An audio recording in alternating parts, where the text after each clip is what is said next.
So hi teachers, how are you? Welcome to all of you in TET educator. मैं हूं रूप कुमार और इस क्लास में हम पढ़ेंगे बाल विकास के सिद्धांत यानी कॉन्सेप्ट ऑफ चाइल्ड डेवलपमेंट। इससे पहले हमने concept of development and its relationship with learning यानी विकास की अवधारणा और उसका अधिगम के साथ क्या संबंध है उसको कवर अप किया था। सो बेसिकली इस चैप्टर में हम जो बालक हैं, बालक का जो विकास होगा ना, फिजिकल हो, मेंटल हो, मोरल हो, एथिकल हो, लॉजिकल हो, कॉग्निटिव हो, जिस प्रकार का डेवलपमेंट होगा वो एजुकेशनल साइकोलॉजी के किन सिद्धांतों के आधार पर होता है, इसको इन डिटेल डिस्कस करेंगे। ये क्लास सेकंड है। यदि आपने फर्स्ट क्लास नहीं देखी तो डेफिनेटली आपको फर्स्ट क्लास देखनी चाहिए ताकि कॉन्सेप्ट को में बेहतरीन एक क्लियरिटी मिले। इसमें यदि हम ये डिस्कस करना चाहें कि हम कौन कौन से चैप्टर को डिस्कस करेंगे तो इसमें 4 चैप्टर डिस्कस करेंगे। फर्स्ट होगा concept of child development, after that concept factor affecting child development, फिर theories of child development, academic importance of theories of child development. यदि फर्स्ट चैप्टर की फर्स्ट पॉइंट की बात करें, concept of development and its relationship with learning, देखें overall इस class में हम उतना ही पढ़ेंगे जितना हमारे एग्जाम पॉइंट ऑफ व्यू से जरूरी है। मैंने खुद सीटेट को क्वालिफाई किया है और मुझे थोड़ी बहुत आइडिया है कि इसमें कितना पढ़ना है और कितना स्किप करना है, तो टू द पॉइंट अपनी स्टडी होने वाली है। तो इसमें मैं बेसिकली बात करूं तो चाइल्ड डेवलपमेंट का मीनिंग समझे तो क्या है। देखें डेवलपमेंट क्या है, पहले यदि कोई आपसे पूछे कि डेवलपमेंट क्या है, इसको मैं शॉर्ट फॉर्म में रखता हूँ। डेवलपमेंट क्या है, डेवलपमेंट क्या है, उसके बाद समझेंगे चाइल्ड का डेवलपमेंट क्या है। तो डेवलपमेंट का जो भी कॉन्सेप्ट है ना, तो ह्यूमन बीइंग, बेसिकली हम चाइल्ड, बेसिकली हम किसके रिगार्डिंग समझना चाहते हैं, चाइल्ड। देखें चाइल्ड के रिगार्डिंग भी हम क्यों समझना चाहें, यदि इसमें यदि बात करें तो देखिए हम एज अ प्रोफेशनली बनने वाले हैं टीचर, ठीक है ना। हमें देना है टीचिंग एग्जामिनेशन, ठीक है। टीचिंग एग्जाम होगा किसके लिए, बच्चों के लिए जो कि क्लास में पढ़ते हैं, है ना, जो कि क्लास में पढ़ने वाले हैं। तो उनके डेवलपमेंट के रिगार्डिंग यानी स्टूडेंट जो क्लास में पढ़ते हैं, स्कूल क्लास में पढ़ते हैं, उनका हमें साइकोलॉजी पढ़ना है। इसलिए हमें चाइल्ड चाइल्ड का डेवलपमेंट पढ़ना है। अब तो चाइल्ड का डेवलपमेंट यानी किसका डेवलपमेंट पढ़ना, ये समझ आ गया। अब डेवलपमेंट का यदि मीनिंग देखें तो डेवलपमेंट का क्या, डेवलपमेंट का सीधा सा मीनिंग है कंटिन्यूअसली चेंजेस, कंटिन्यूअसली चेंजेस। इसका क्या मतलब हुआ, लगातार जो परिवर्तन होते हैं। देखिए ना तो प्रकृति स्थिर है, प्रकृति जैसे कि परिवर्तनशील है, यानी लगातार सततता के साथ दिन प्रतिदिन चेंजेस होते हैं। वो इतने स्लो फॉर्मेट में होते हैं कि हमें दिखाई नहीं देते, पर चेंजेस होते हैं। क्यों, यदि हम मानसिक लेवल में कुछ अच्छी चीजें सीखते हैं तो उससे हम बेहतर बने। उम्र के हिसाब से हमारी हमारी जो फिजिकल ग्रोथ होती है वो, या कि बच्चे की फिजिकल ग्रोथ होती है, तो शारीरिक हो गया, मानसिक हो गया, बौद्धिक हो गया, तर्कणा के लेवल में होगा। डिफरेंट डिफरेंट स्टेज में कुछ ना कुछ रेगुलर परिवर्तन होता है। सोशल स्टेज में, मोरल स्टेज में कुछ ना कुछ, कहीं ना कहीं परिवर्तन होता है। और वही है डेवलपमेंट, यानी जो पहले की स्थिति है, जान लीजिए पहले की स्थिति है किसी भी लेवल में, फिजिकल में, मेंटल में, कॉग्निटिव में, सोशल में, यदि ये आज की स्थिति है तो डेफिनेटली भी यदि कल है तो कुछ न कुछ चेंजिंग आएगी, कुछ न कुछ पॉजिटिव या निगेटिव चेंजेस आएंगे। उसी को चाइल्ड का डेवलपमेंट बोलेंगे। उस ये बालक के दिन प्रतिदिन जो कुछ भी परिवर्तन आते हैं उसी को बालक का डेवलपमेंट बोलते हैं। तो मैं उम्मीद करता हूँ कि ये बात समझ आ गई। अब डेवलपमेंट किन किन एस्पेक्ट में होता है, यदि इसकी बात करें तो मेंटल डेवलपमेंट, मेंटल डेवलपमेंट मतलब उसकी सोचने की क्षमता, उसके बाद उसकी क्रिएटिव थिंकिंग, उसकी लॉजिकल थिंकिंग, हाँ, उसकी डिसीजन मेकिंग की थिंकिंग। उसको यदि यदि वो बुक रीडिंग सीख जाए वो भी उसके मेंटल डेवलपमेंट का एक हिस्सा होगा। लैंग्वेज में उसकी जो पकड़ बन रही है, उसका शब्द भंडार बढ़ रहा है, वो भी उसकी मेंटल डेवलपमेंट का पार्ट होता है। अब यदि बच्चे की फिजिकल डेवलपमेंट की देखें तो देखें फिजिकल डेवलपमेंट में दो तीन चीजें आती हैं, जैसे कि मोटर डेवलपमेंट, उसके शरीर के अंगों का बढ़ना, उसकी हाइट और वेट का बढ़ना, हाइट और वेट का बढ़ना, ये भी तो चीजें आती हैं। और धीरे धीरे एक चीज और होती है मोटर डेवलपमेंट, यानी उसका उसकी बॉडी में कंट्रोल, धीरे धीरे छोटे में बच्चा चल नहीं सकता, ठीक है, उसको अपने पैर में यानी मोटर सेंसरी मोटर जो पेशीय होती है, यानी जो मसल्स होती हैं उसमें उसका कंट्रोल नहीं होता, over the period of time उसमें भी वो कंट्रोल पा लेता है। तो ये भी एक डेवलपमेंट है। फिर सोशल डेवलपमेंट, सोशल डेवलपमेंट में पहले वो केवल अपनी माँ को जानता है, फिर मदर को, फादर को और अपने फैमिली मेंबर्स को धीरे-धीरे पहचानने लगता है। फिर नेबर्स में जाता है, नेबरहुड में जाता है, फिर आस-पास, आस-पड़ोस और उसका धीरे-धीरे सबको पहचानता है, समाज के रीति-रिवाज, बहुत सारी बातें सीखता है, तो उसका सोशल डेवलपमेंट होता है। फिर नैतिकता, over the period of time नैतिकता सीखता है, फिर एथिक्स सीखता है, फिर और प्रकार के जो भी डेवलपमेंट होते हैं। तो यानी डेवलपमेंट एक लीनियर प्रोसेस नहीं है, मल्टी डायमेंशनल प्रोसेस है। डेवलपमेंट, चाइल्ड का भी डेवलपमेंट कोई लीनियर प्रोसेस नहीं है कि फिजिकली केवल डेवलपमेंट होगा, मेंटली केवल डेवलपमेंट होगा, वन टाइम में केवल मेंटल डेवलप हो रहा है, या वन टाइम में केवल फिजिकल या सोशल डेवलपमेंट हो रहा है। ये मल्टी डायमेंशनल प्रोसेस है। एक ही साथ डेवलपमेंट की आपका फिजिकल भी डेवलप होगा, आपका मेंटल भी डेवलप होगा, बच्चे का सोशल भी डेवलपमेंट होगा, है उसके लैंग्वेज का भी उसी वक्त विकास हो रहा है, और भी चीजें लॉजिक करना भी वो सीख रहा है। तो ये मल्टी डायमेंशनल प्रोसेस होती है चाइल्ड डेवलपमेंट। नेक्स्ट पॉइंट की बात करें, quantitative and qualitative changes in in child. देखे बच्चे में यदि किस प्रकार के चेंजेस देखे, डेवलपमेंट में होते क्या है, पहली स्थिति से दूसरी स्थिति में जाने की प्रोसेस ही डेवलपमेंट है। अब हो सकता है ये पॉजिटिव वे में हो या निगेटिव वे में, ये मैं क्यों बोल रहा हूँ बार बारी की पॉजिटिव वे में हो या निगेटिव वे में, ये इसलिए बोल रहा हूँ कि देखिए चाहे फिजिकल डेवलपमेंट हो, कुछ over the period of time हमारी फिजिक, हमारे शरीर ग्रो करता है, फिर जब हमारी वृद्धावस्था होती है तो निगेटिवली डिक्लाइन करता है। तो इस सेंस में इसको निगेटिव हो, मेंटल मेंटल स्टेटस और मेंटल एबिलिटी भी एक पीरियड ऑफ टाइम के बाद वो भी डिक्लाइन करती है, वो भी डिक्लाइन स्टेट में जाती है। तो वहां भी हमारी क्षमताएं घटती है। तो पॉजिटिव और नेगेटिव का कॉन्सेप्ट है। बहरहाल क्वालिटेटिव और क्वांटिटेटिव चेंजेस मतलब क्या है, देखे क्वांटिटी की यदि हम बात करें तो बच्चे का वेट का बढ़ना, बच्चे की हाइट का बढ़ना है, उसके जो फिजिकली आसानी से ऑब्जर्व किए जा रहे हैं, उसमें नए नए टीथ का आ जाना, है ना, उसमें उसके हेयर के स्ट्रक्चर का over the period of time change होना। तो ये सब क्या है, क्वांटिटेटिव चेंजेस है ना। अब यदि क्वालिटी की बात करें तो उसमें लैंग्वेज का विकास हो जाए, उसमें लॉजिक करने का विकास हो जाए, वो सोशली डेवलप कर जाए, वो और धीरे धीरे आस पड़ोस के व्यक्तियों को पहचानने लगे, तो उसमें सोशल डेवलपमेंट हो गया, समाज के नैतिक नियम सीख लिया, उसका मोरल डेवलपमेंट हो गया, फिर एथिक्स, जो एथिक्स की वैल्यू है उनको सीख लिया, एथिकल और cultural development over the period of time हो गया। तो ये सब क्या है, क्वालिटेटिव डेवलपमेंट। यानी जो डेवलपमेंट की, चाइल्ड डेवलपमेंट की प्रोसेस होती है तो टू वे चलती है। यदि बेसिकली देखा जाए तो ये हम दो सेक्टर में डिवाइड कर सकते हैं, क्वांटिटी जिसमें फिजिकल स्ट्रक्चर होता है, और क्वालिटी जिसको हम फिजिकली ऑब्जर्व नहीं कर सकते, हम जिसको फिजिकली टच नहीं कर सकते, छू के जान नहीं सकते, पर हाँ वो भी व्यक्ति के अंदर क्वालिटी होती है और एसेंशियल कंपोनेंट होता है ह्यूमन डेवलपमेंट या चाइल्ड डेवलपमेंट का। ये हो गया क्वांटिटेटिव एंड क्वालिटेटिव डेवलपमेंट। उसके बाद लैंग्वेज डेवलपमेंट इन चाइल्ड।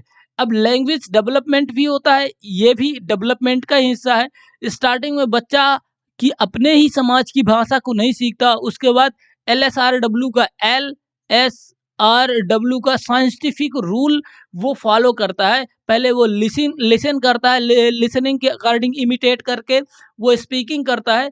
फिर यदि बच्चा धीरे धीरे बड़ा होता है तो रीडिंग एंड राइटिंग की प्रोसेस को प्राप्त कर पाता है। तो धीरे धीरे उसमें लैंग्वेज का विकास होता है। तो बच्चे में देखिए सामान्य से विशेष की ओर जो प्रोसेस है, फ्रॉम जर्नल टू स्पेसिफिक, सामान्य से विशेष की ओर जो लैंग्वेज डेवलपमेंट की प्रोसेस होती है, तो ये भी चाइल्ड के डेवलपमेंट का हिस्सा है। Development, growth and maturity. देखिए जब भी हम किसी में डेवलपमेंट की बात करेंगे तो ग्रोथ की भी बात करेंगे और मैच्योरिटी की बात करेंगे। डेवलपमेंट के रिगार्डिंग अभी जो इतनी बात हुई, तो ग्रोथ का मतलब ग्रोथ की ऐसी परिवर्तन से है जो क्वांटिटी में विश्वास करता है, जिसका विश्वास केवल क्वांटिटी में है, जैसे हाइट बढ़ना, वेट बढ़ना, है ना, और फिजिकल चेंजेस आना, हेयर्स का उग आना, हेयर्स का कलर और स्ट्रक्चर का चेंज होना, ये सब चीजें ये सब चीज़ें ग्रोथ का हिस्सा हैं, जो एक वक़्त के बाद यानी आप ये समझिए 25, 30 या 32 वर्ष के बाद एक एक नॉर्मल स्टेट में चली जाएँगी, हाँ, स्थिर हो जाएँगी या कि ग्रोथ एक समय के बाद समाप्त हो जाएगी। पर जो डेवलपमेंट की प्रोसेस है वो कंटिन्यू है, from conception not from birth, from conception यानी गर्भाधान की प्रोसेस से ही ये बिगिन करेगी और चलेगी कहाँ तक? डेथ तक। तो ये डेवलपमेंट की प्रोसेस चाहे चाइल्ड में हो और चाहे किसी भी ह्यूमन बीइंग की बात कर रहे हो, दोनों में सेम तरीके से लागू होते हैं। और ये मैच्योरिटी का क्या है? मैच्योरिटी भी एक स्किल्स है जो ग्रोथ और डेवलपमेंट के बीच का पहलू है। देखिए मैच्योरिटी कभी-कभी ग्रोथ के साथ होती है, यानी फिजिकल मैच्योरिटी आ गई, यानी आपकी जो हाइट बढ़नी थी वो बढ़ गई, अभी इससे ज़्यादा नहीं होगी। पर हमारे बिहेवियर में मैच्योरिटी आती है, हमारे लैंग्वेज लैंग्वेज अंडरस्टैंडिंग और स्किल्स में भी मैच्योरिटी आती है ना? हम हमारे बहुत सारे में जो बिहेवियर होते हैं तो बोलते हैं व्यक्ति कि ये मैच्योर हो गया, यानी एक बेहतरीन संतुलन स्थापित कर लिया, जितना इंडिविजुअल के साथ कन्वर्सेशन करने में, उनकी वैल्यूज को समझने में, उनके इमोशंस को, जैसे इमोशनल इंटेलिजेंस का कॉन्सेप्ट है ना, तो हम दूसरे के भी इमोशन को एक बेहतरीन ढंग से समझ के एक बेहतरीन बिहेव करें, तो मेच्योरिटी का कहीं ना कहीं वहाँ भी रोल होता है। और चाइल्ड डेवलपमेंट में डिफरेंट डिफरेंट स्टेज में जब उसका मोटर कंट्रोल हो जाता है तो हम ये बोलने लगते हैं कि बच्चा धीरे धीरे मैच्योर हो रहा है, उसको चलना धीरे धीरे आ रहा है, तो उसका मोटर स्टेट में मैच्योरिटी आ गई है ना। और जब धीरे से उसमें लैंग्वेज में धीरे धीरे पकड़ बना रहा है, तो हम ये बोलेंगे कि इसके लैंग्वेज लैंग्वेज के सेक्टर में या लैंग्वेज के एरिया में बच्चे में धीरे धीरे मैच्योरिटी आ रही है, यानी उसमें धीरे धीरे पकड़ मजबूत हो रही है। और मैच्योरिटी वहां तक चलती है जहां तक बच्चा सामान्य कैपेबल, यानी पहले वो पढ़ नहीं पा रहा था, अब पढ़ने लग अब उसको बोलने लग गया और पढ़ने लग गया, मैच्योरिटी का काम खत्म। उसके बाद उसको लिटरेचर और डिफरेंट टाइप का deep knowledge, in depth knowledge को गेन करना, वो मैच्योरिटी का हिस्सा नहीं है। उसको फिर तो अपनी एक्सपर्टीज को, अपनी एक्सपर्टीज और पोटेंशियल को प्राप्त करने के लिए खुद एफर्ट करने पड़ेंगे, तो ये बाहर कहीं ना कहीं मैच्योरिटी से जुड़ा हुआ है। यदि हम सेकंड स्टेप की बात करें, तो फैक्टर अफेक्टिंग चाइल्ड डेवलपमेंट, यानी ऐसे कौन से फैक्टर्स हैं, ऐसे कौन से कारक हैं जो चाइल्ड के डेवलपमेंट में, यानी चाइल्ड किसी बच्चे के डेवलपमेंट में को प्रभावित करते हैं, डेवलपमेंट में अपना योगदान देते हैं, सकारात्मक या नकारात्मक प्रभाव छोड़ते हैं।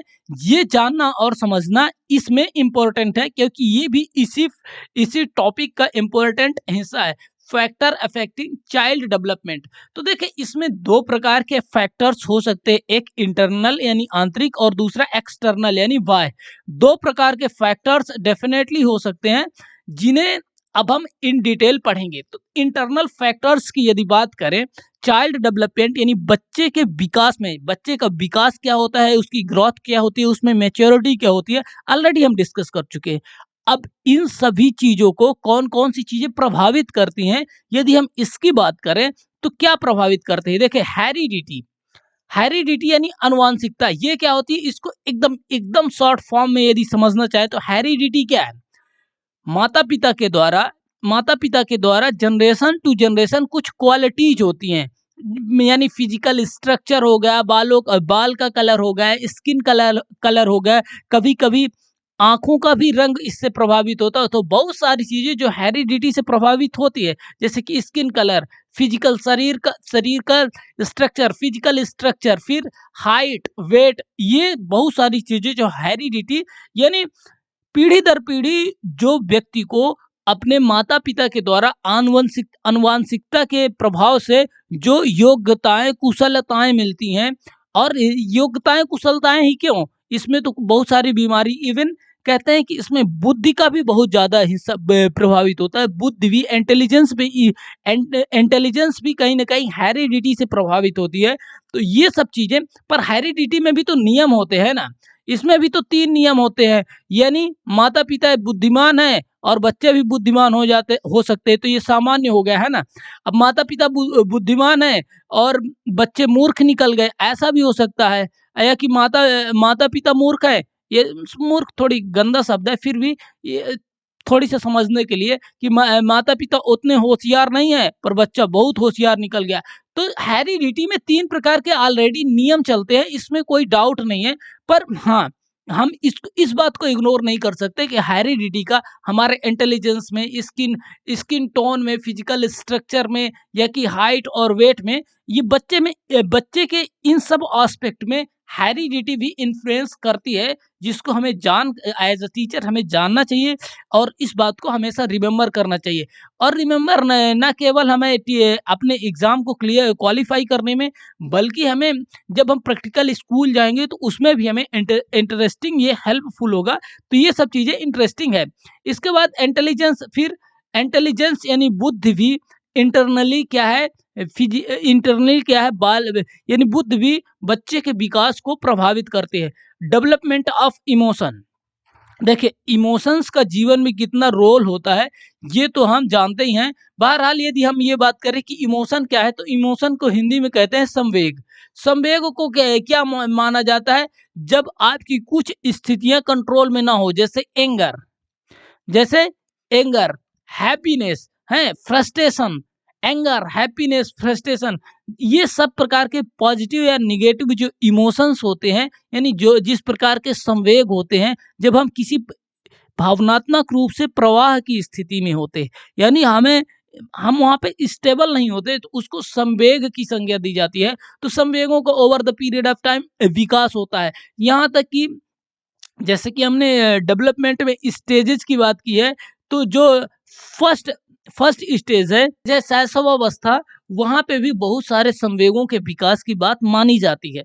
तो संवेगों का विकास, अब देखिए संवेग को बेहतरीन ढंग से यदि किसी को मैनेज करने की क्वालिटी आ जाए, कोई को ये आइडिया हो जाए कि कैसे संवेग को मैनेज करते हैं, तो जीवन में बहुत कुछ इसका प्रभाव ये हो सकता है। पर यदि हम संवेग को बढ़िया से मैनेज ना कर पाए, यानी हम वहाँ पे गुस्सा करें जहाँ हमें गुस्सा नहीं करना चाहिए, हमारे संवेग यानी हमारे इमोशन मिसमैनेज हैं, हम उनको कंट्रोल नहीं कर पा रहे, वे संवेग हमें कंट्रोल कर रहे हैं, तो लाइफ में बड़ी दिक्कत आने वाली है। तो संवेग कहीं न कहीं बच्चे के विकास में बहुत ज़्यादा प्रभावित करते हैं। और जब भी हमें ऐसा कोई चाइल्ड क्लास में मिलता है कि जिसको इमोशनली इम्बैलेंस है, तो हमें उसको सही साइंटिफिक ढंग से, एजुकेशनल साइकोलॉजी के सुझाए हुए बेहतरीन ढंग से ट्रीट करने की ज़रूरत है। इसीलिए आज हम इन सब चीज़ों को पढ़ भी रहे हैं।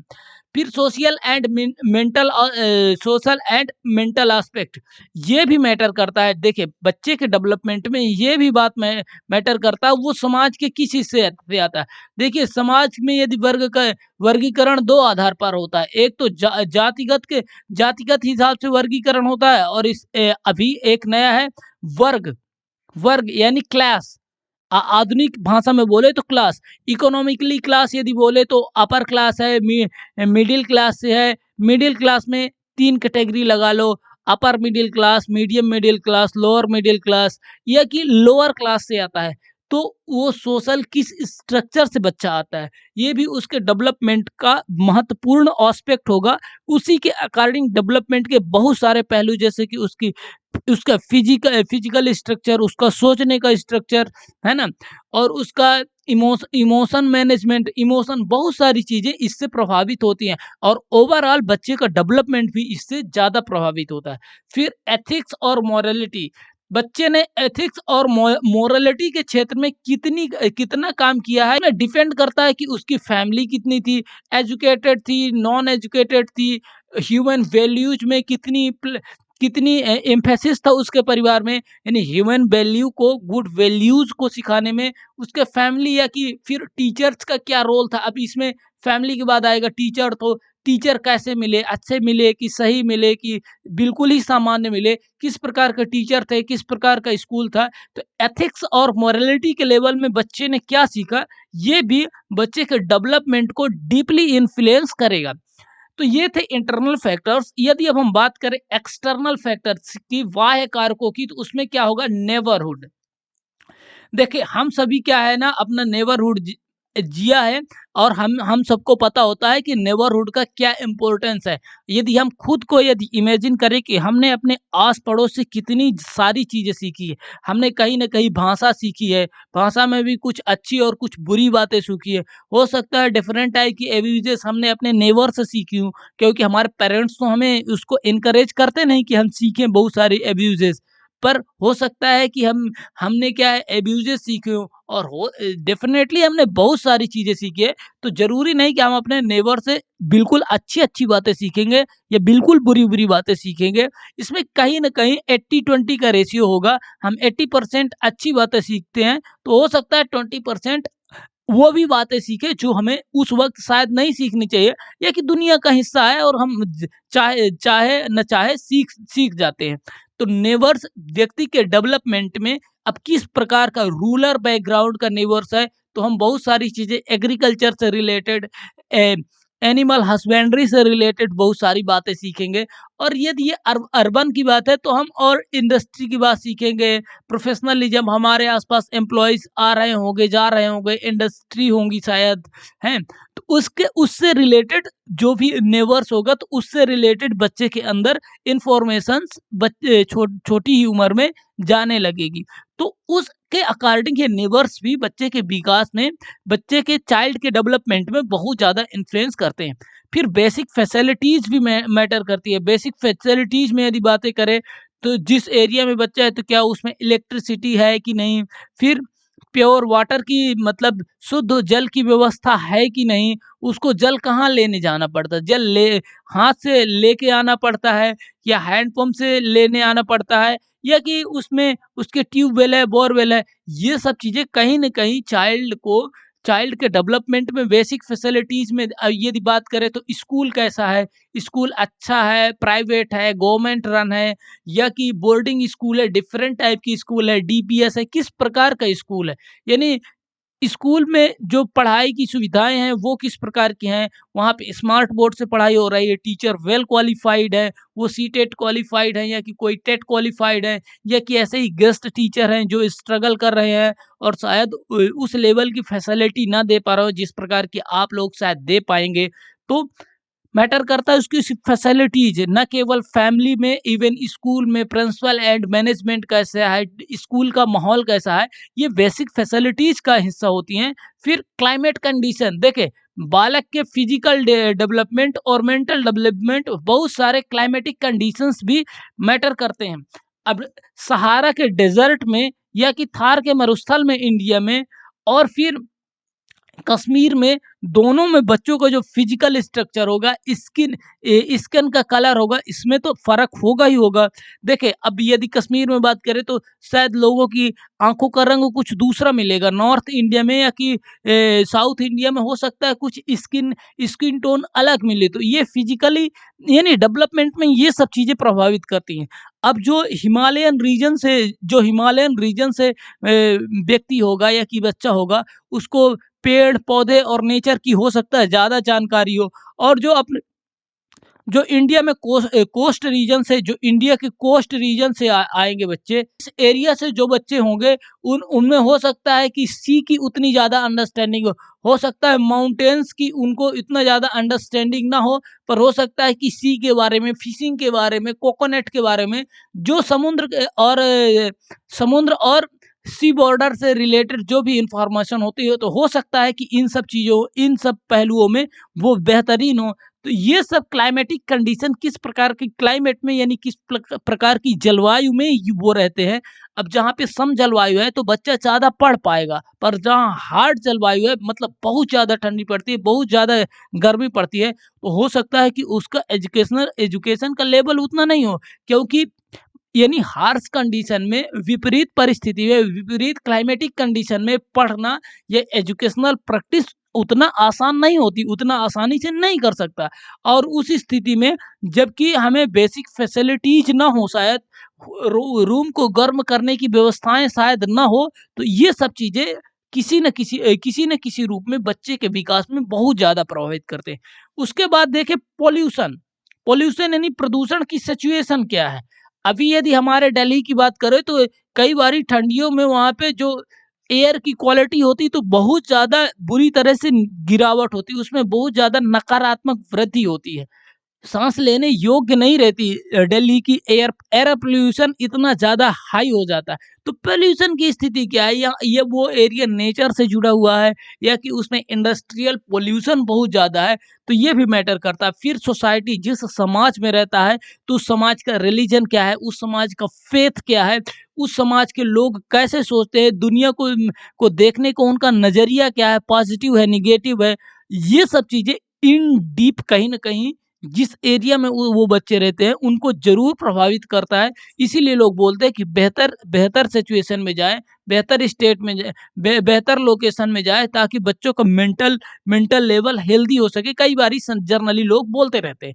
फिर नेक्स्ट यदि बात करें तो फैमिली फैमिली भी फैमिली का डेवलपमेंट में बहुत ज़्यादा योगदान होता है। फैमिली का कैसे योगदान होता है, देखिए फैमिली से क्या मिलता है, हमें प्यार मिलता है, ठीक है, एजुकेशन की फैसिलिटी मिलती है, हमें सिक्योरिटी मिलती है। हम अनसिक्योर नहीं होते किसी चीज़ को लेके, हम सिक्योर हैं इस बात को कि हमें फूड मिलने वाला है, हमें क्लॉथ मिलने वाले हैं, हमारी बेसिक डिमांड्स अभी पूरी होने वाली है, हमें एजुकेशन की फैसिलिटी में, तो ये सब हमें फैमिली से मिलती है।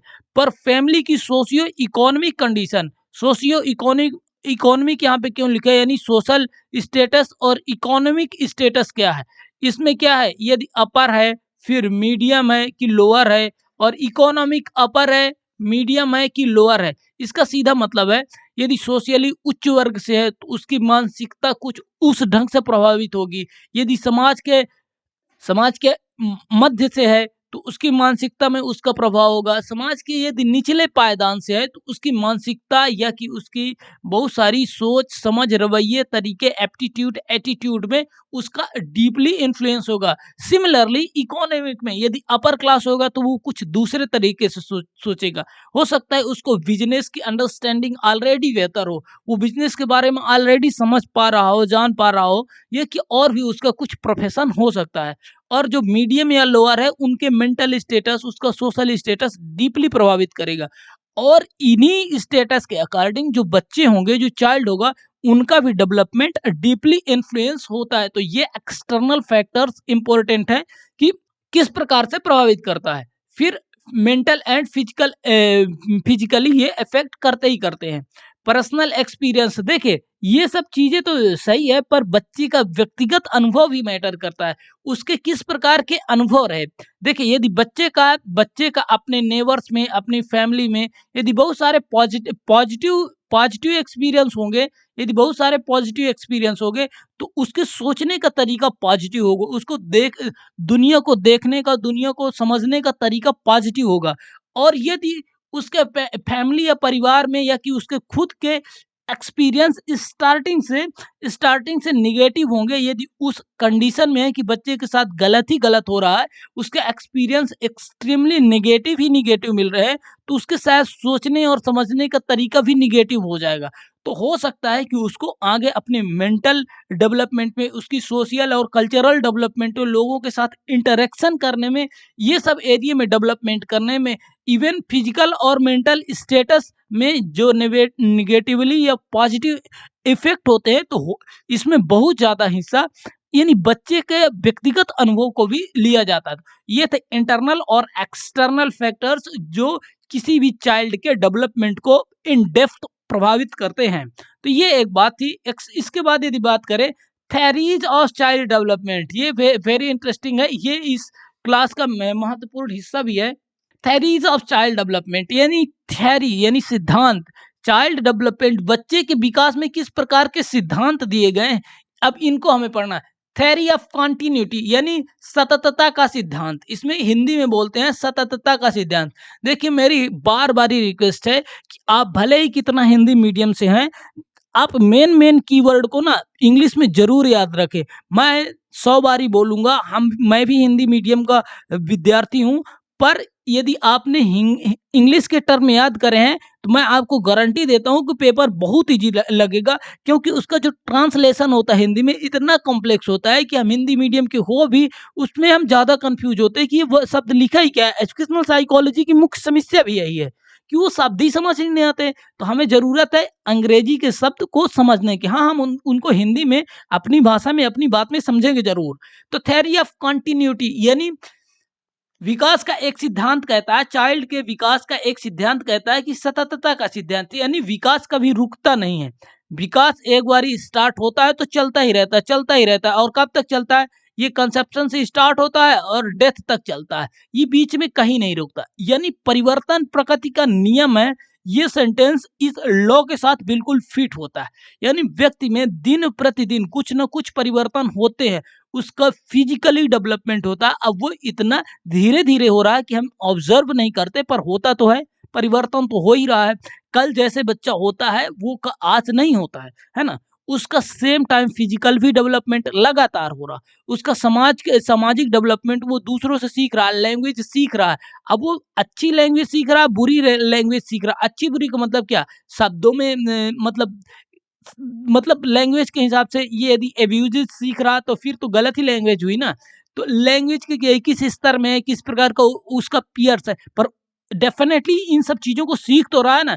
तो यानी डेवलपमेंट लगातार चल रहा है, उसका मेंटल डेवलपमेंट लगातार हो रहा है, उसका फिजिकल डेवलपमेंट लगातार हो रहा है, उसका इमोशनल भी डेवलपमेंट लगातार होता जा रहा है। उसके पर्सनल एक्सपीरियंस के अकॉर्डिंग भी कुछ जो डेवलपमेंट है, उसकी चीज़ों को जानने, सोचने, समझने का जो डेवलपमेंट है लगातार होता जा रहा है। तो ये थ्योरी ये कहती है कि बालक का विकास लगातार होता है, वो कभी रुकता नहीं है।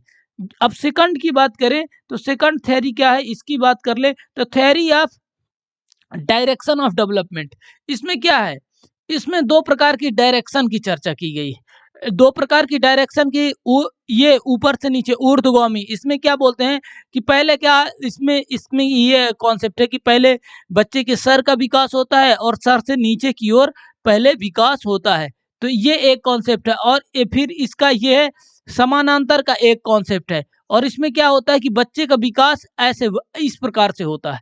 अब इसमें क्या होगा कि ये इस कॉन्सेप्ट में ये माना जाता है कि बच्चे का विकास यहाँ अंदर केंद्र बिंदु से होकर फिर अगल बगल यानी दोनों तरफ इस प्रकार से धीरे धीरे एक साथ होता है। तो ये डायरेक्शंस है। कुछ साइकोलॉजिस्ट, कुछ मतलब शिक्षा शास्त्री इस प्रकार की थ्योरी दी है कि बच्चा पहले सर उठाना शुरू करता है और सर हिलाना चालू करता है। तो इसका मतलब ये इसका विकास ऊपर से होके नीचे की ओर जाता है। उसको इनका ऐसे मानना है कि धीरे धीरे उसका पैरों में कंट्रोल आता है, सबसे पहले उसका सर में कंट्रोल आता है। तो ये दो प्रकार के डायरेक्शन की थ्योरी है चाइल्ड के डेवलपमेंट में।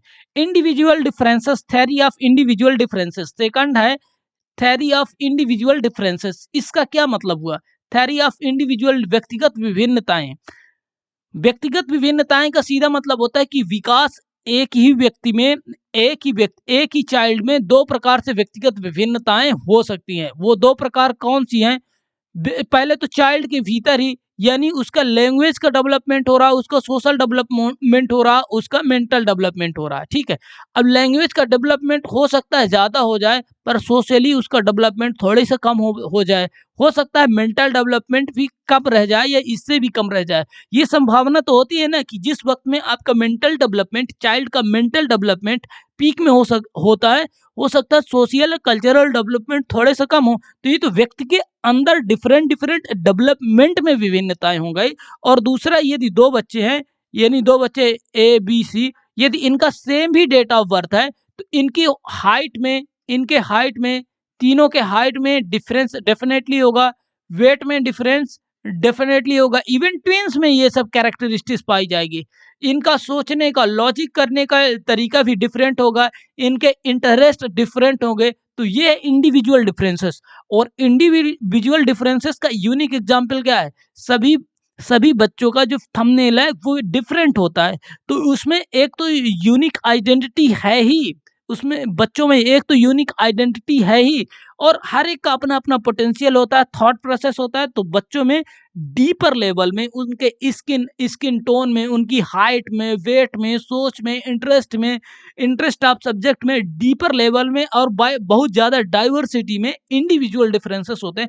तो ये कॉन्सेप्ट ऐसा बोलता है कि डेवलपमेंट चलता है, पर व्यक्ति के अंदर भी जितने डेवलपमेंट होते हैं उसमें भी डिफरेंस होते हैं। और व्यक्ति में यानी बच्चे में भी उसके डिफरेंट डिफरेंट एस्पेक्ट में डिफरेंट इंडिविजुअल डिफरेंसेस होते हैं, है ना। तो ये थ्योरी ऑफ इंडिविजुअल डिफरेंस की बात करती है। Theory of sequence, theory of sequence का क्या मतलब है? इसका थ्योरी ऑफ सीक्वेंस में देखे, पहले इन्फेंसी होगी, फिर चाइल्डहुड होगी, फिर इसमें क्या है, प्री चाइल्डहुड, फिर पोस्ट चाइल्डहुड, है ना? फिर क्या होगी, एडोलेसेंस होगी। एडोलेसेंस के बाद क्या होगा, फिर मैच्योरिटी की सिचुएशन आएगी। मैं स्टेजेस की बात कर रहा हूँ। शैशवावस्था, बाल्यावस्था, पूर्व बाल्यावस्था, उत्तर बाल्यावस्था, है ना? फिर किशोरावस्था, फिर युवावस्था, मैच्योरिटी की सिचुएशन। तो ये जो थ्योरी है, तो ये कहती है कि जो बच्चे का विकास होता है ना, एक सीक्वेंस में होता है। ये सीक्वेंस की बात करके, थ्योरी ऑफ सीक्वेंस, यानी ऐसा कभी नहीं होगा कि शैशवावस्था के बाद मैच्योरिटी की स्थिति हो, ये जंप नहीं कर सकता। ये सिद्धांत ये बोलता है कि कोई भी जो सीक्वेंस है ना, उसको जंप नहीं किया जा सकता। प्रकृति में ऐसी कोई भी व्यवस्था नहीं है कि चीजों को जंप किया जा सके। प्रकृति में ऐसी कोई भी व्यवस्था नहीं है कि जंप, यानी उनका सीक्वेंस चलेगा। बच्चा पहले शैशवावस्था में होगा, फिर बाल्यावस्था में होगा, फिर किशोरावस्था में होगा, फिर ही युवावस्था। शैशवावस्था से युवावस्था में जाने का कोई प्रोसेस नहीं है। तो ये थ्योरी, सीक्वेंस वाली थ्योरी ये कहती है कि बच्चों का विकास एक निश्चित क्रम में होता है। यदि लैंग्वेज की डेवलपमेंट की बात करें, तो सामान्य से विशेष की ओर उसको पहले शब्द भी सीखने में परेशानी होती है, फिर समय के साथ लैंग्वेज जब सीख जाता है, तो वो पूरी बुक को बहुत आसानी से पढ़ना और समझना सीख जाता है। तो ये सीक्वेंस की थ्योरी है। इसके बाद यदि बात करें, interaction between heredity and environment, ये बहुत बेहतरीन टॉपिक है। यानी ये थ्योरी ये बोलती है कि जो चाइल्ड का डेवलपमेंट होता है ना, वो हेरिडिटी यानी आनुवांशिकता और इन्वायरमेंट का कंपोजिशन है, यानी इनका मिला जुला रूप है। यदि ये कहें, तो बालक के चाइल्ड के डेवलपमेंट में जो योगदान होता है, तो इन दोनों की हेरिडिटी और इन्वायरमेंट की भूमिका होती है। उसकी जन्मजात कुछ विशेषताएं हो सकती है, माता पिता द्वारा जो जो भी उसका इन्फ्लुएंस हो सकता है, उसका शरीर का स्ट्रक्चर हो सकता है, उसका स्किन का टोन हो सकता है, इवन इंटेलिजेंस भी इससे प्रभावित होती है। बहुत सारे साइकोलॉजिस्ट इसमें भी रिसर्च करते हैं, और कई बार एग्जाम में आता है, और वो इंटेलिजेंस वाला जो ऑप्शन होता है वो सही भी होता है। तो इन्फ्लुएंस है, पर जो इन्वायरमेंट से सीखता है, यानी वो अपने जो फैमिली से सीखता है, फिर वो अपने नेबर से सीखता है, फिर वो अपने स्कूल से सीखता है, फिर स्कूल के बाद कॉलेज से सीखता है, अपने पीयर ग्रुप स्टूडेंट से सीखता है, समाज से सीखता है, समाज के डिफरेंट क्लब से सीखता है, जो फेस्टिवल से सीखता है, अपने रिलीजन से सीखता है, कास्ट से सीखता है, अपनी लोकल सोसाइटी से सीखता है, जो जियोग्राफिकल लोकेशन से बहुत सारी बातें जो सीखता है। तो ये इन्वायरमेंट का हिस्सा है। वो ये भी एस्पेक्ट है इन्वायरमेंट के, ये भी एस्पेक्ट व्यक्ति के जीवन में बहुत ज़्यादा महत्वपूर्ण योगदान देते हैं। और जन्मजात जो शक्तियाँ व्यक्ति के अंतर्गत होती हैं, जो एक बीज का पोटेंशियल होता है, वो भी विशेषताएं, तो दोनों का मिला-जुला रूप ही कंबाइन यानी दोनों का मिला-जुला कंबाइन रूप ही बच्चे का सही में संतुलित विकास का सेक्शन है। तो ये बोलता है कि हेरिडिटी और इन्वायरमेंट दोनों चीज़ों को, अब आप समझ ही गए होंगे, इन दोनों को अलग नहीं हम कर सकते, ये दोनों डेफिनेटली एक ही है। मतलब एक तो नहीं है, पर इन दोनों के बिना व्यक्ति का बेहतरीन विकास, एक बैलेंस विकास हो ही नहीं सकता, संभव ही नहीं है। फिर फ्रॉम जर्नल टू स्पेसिफिक, ये भी एक कॉन्सेप्ट है कि फ्रॉम जर्नल, विकास हमेशा ना सामान्य से विशेष की ओर होता है। जर्नल टू स्पेसिफिक मतलब, देखिए मोटर डेवलपमेंट के यदि रिगार्डिंग बोले, यानी उसके पेशीय कंट्रोल की बात करें, जो मांसपेशियां होती है उनमें कंट्रोल की बात करें, तो बच्चे चलना और दौड़ना स्टार्टिंग में नहीं सीखता, पहले तो उसको पैर में ही कंट्रोल, जैसे कि इस वाले कॉन्सेप्ट में बताया गया है ना, कि ऊपर से नीचे की ओर विकास होता है, तो पहले उसके सर में कंट्रोल होता है, धीरे धीरे उसका कंट्रोल पैरों तक जाता, फिर वो चल नहीं पाता, और एक वक्त ऐसा आता है कि वो दौड़ने लग जाता है बच्चा। तो यानी स्पेसिफिक हो, पहले सामान्य क्रिया किया ना, फिर जो स्पेसिफिक क्रिया यानी दौड़ने की प्रोसेस है वो किया। फिर यदि हम मेंटल या कॉग्निटिव डेवलपमेंट में सोचे, तो बच्चों को A for apple, B for ball बताया जा रहा है।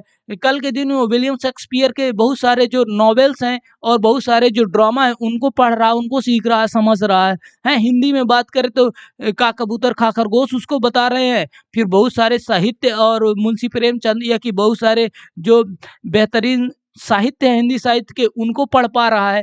तो इस सामान्य से विशेष की और हर एक लैंग्वेज के डेवलपमेंट में वो काका बोल नहीं पा रहा है, और फिर तो अच्छी अच्छी बातें और कहीं कहीं बुरी बुरी बातें सब कुछ सीख जाता है। तो चाइल्ड का डेवलपमेंट सामान्य से यानी स्टार्टिंग से बिगिनिंग से नॉर्मल से स्पेसिफिक की ओर जाता है, from general to specific. Principle of interrelationship, principle of interrelationship यानी जो विकास होंगे ना, विकास के बहुत सारे पहलू एक दूसरे से इंटरकनेक्टेड होंगे। इसका क्या मतलब हो गया? शारीरिक विकास का मानसिक विकास से क्या संबंध है? अब यदि शरीर कमजोर होगा, यदि शरीर कमजोर होगा तो जाहिर सी बात है, यदि शरीर में पोषण की उतनी मात्रा नहीं प्राप्त होती तो हो सकता है कि मानसिक रूप से भी बच्चा चिड़चिड़ा हो जाए। अब यदि बच्चा चिड़चिड़ा होगा तो मानसिक डेवलपमेंट उसका प्रभावित हुआ कि नहीं हुआ? अब बच्चा चिड़चिड़ा है, लोगों के साथ सही से बात नहीं करता, तो उसको उसको सोशियली उसका जो उचित डेवलपमेंट होगा, बैलेंस सामाजिक विकास होगा, वो हो पाएगा कि नहीं हो पाएगा? डेफिनेटली उसमें निगेटिव इफेक्ट आएगा। भाई हम यदि कोई बच्चा है किसी फ्रेंड से ढंग से बात ही नहीं करता तो उससे कौन फ्रेंडशिप करना चाहेगा? तो उसका सोशल डेवलपमेंट में होगा। तो बहरहाल इस कॉन्सेप्ट है कि जो डेवलपमेंट होता है ना, वो उनकी यूनिक आइडेंटिटी होने के साथ-साथ वो एक दूसरे से नेट की तरह जुड़े होते हैं, एक जाल की तरह एक दूसरे से जुड़े होते हैं।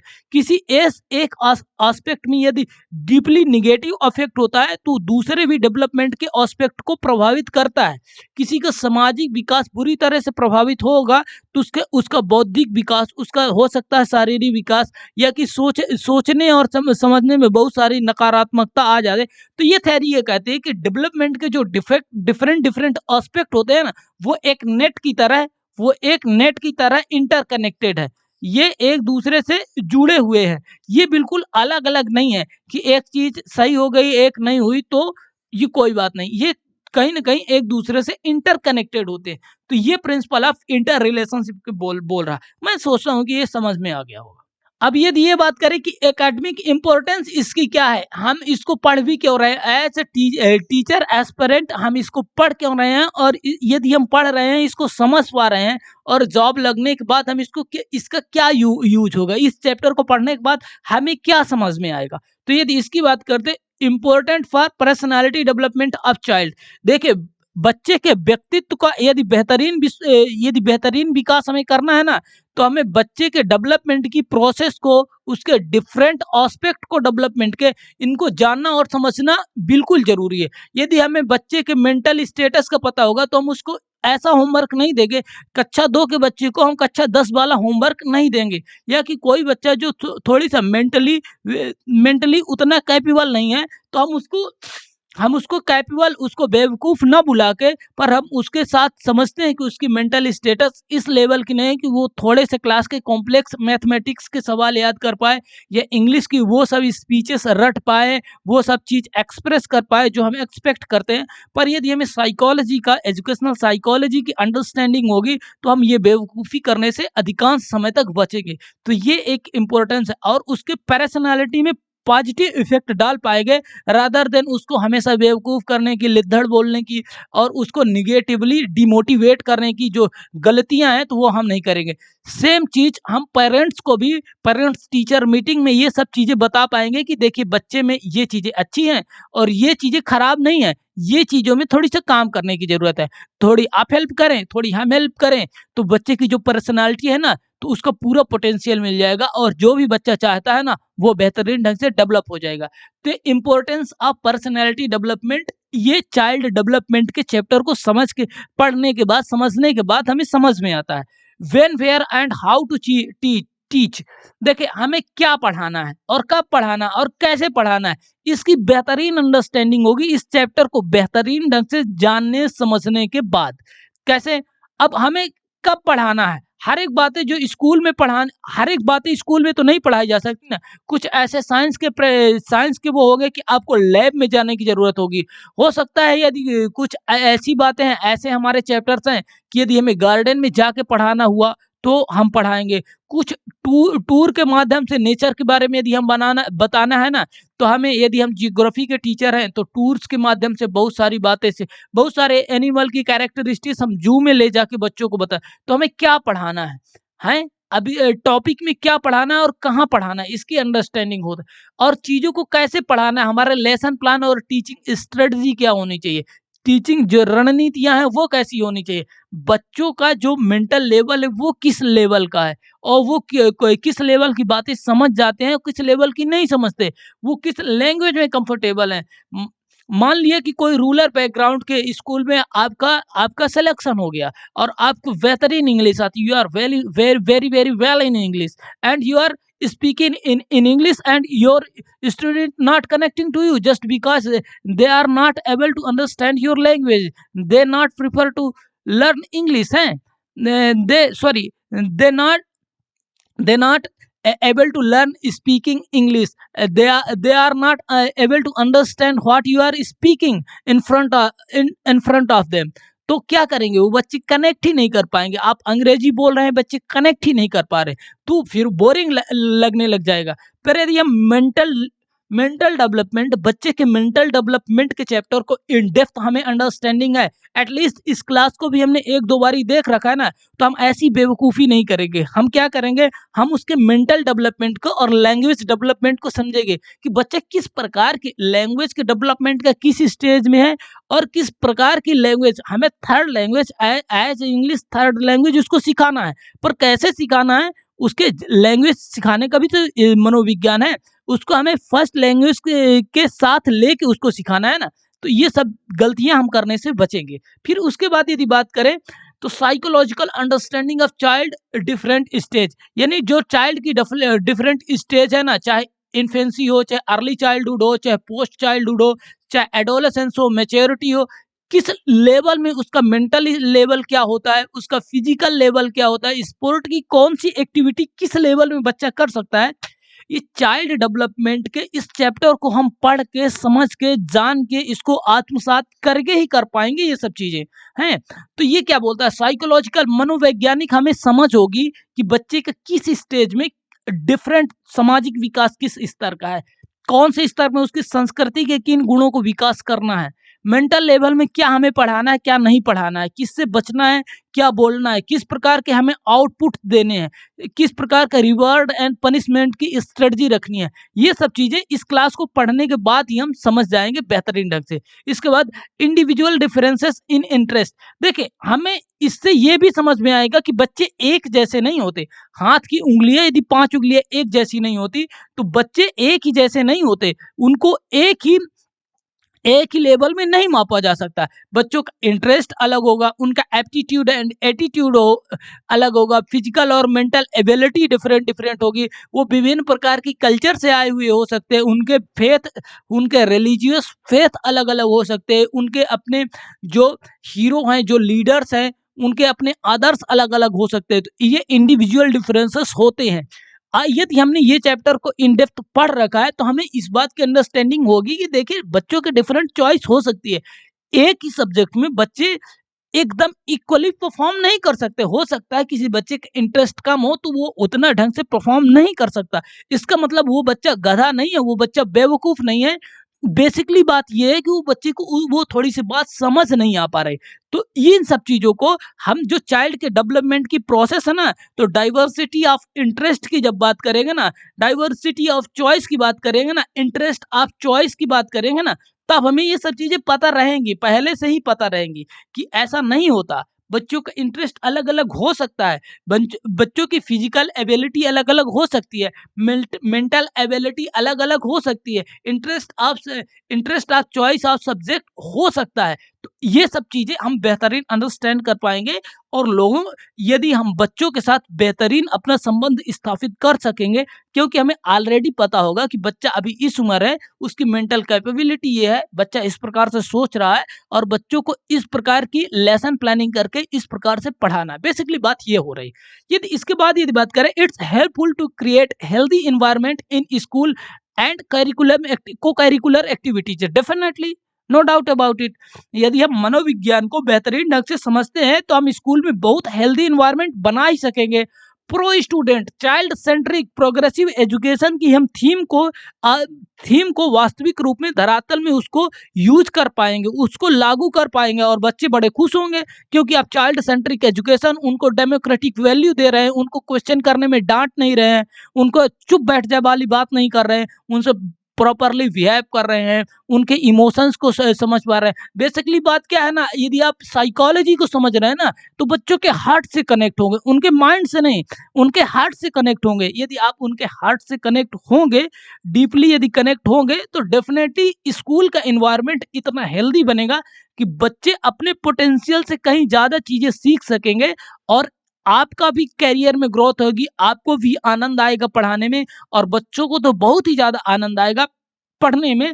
ऐसा साइकोलॉजी का थीम है और ऐसा चाइल्ड सेंट्रिक और प्रोग्रेसिव एजुकेशन की जो थीम है, आगे हम क्लास में पढ़ेंगे भी child centric and progressive education. उसमें तो हम बहुत सारे इंटरेस्टिंग बातें करने ही वाले हैं, पर एजुकेशनल साइकोलॉजी के प्रॉपरली इस चैप्टर में ही हम ये सब चीज़ें सीख सकते हैं। तो बेसिकली ये रहा एकेडमिक इम्पोर्टेंस। मैं मानता हूँ कि ये सब चीज़ें आपको बेहतरीन ढंग से समझ में आई होगी और यदि ये क्लास आपको अच्छी लगी हो तो आप प्लीज़ इस क्लास को देखें और यदि बातें कुछ ढंग से ना समझ में आई हो तो आप दोबारा इनको देख लें। Thank you so much for watching this video.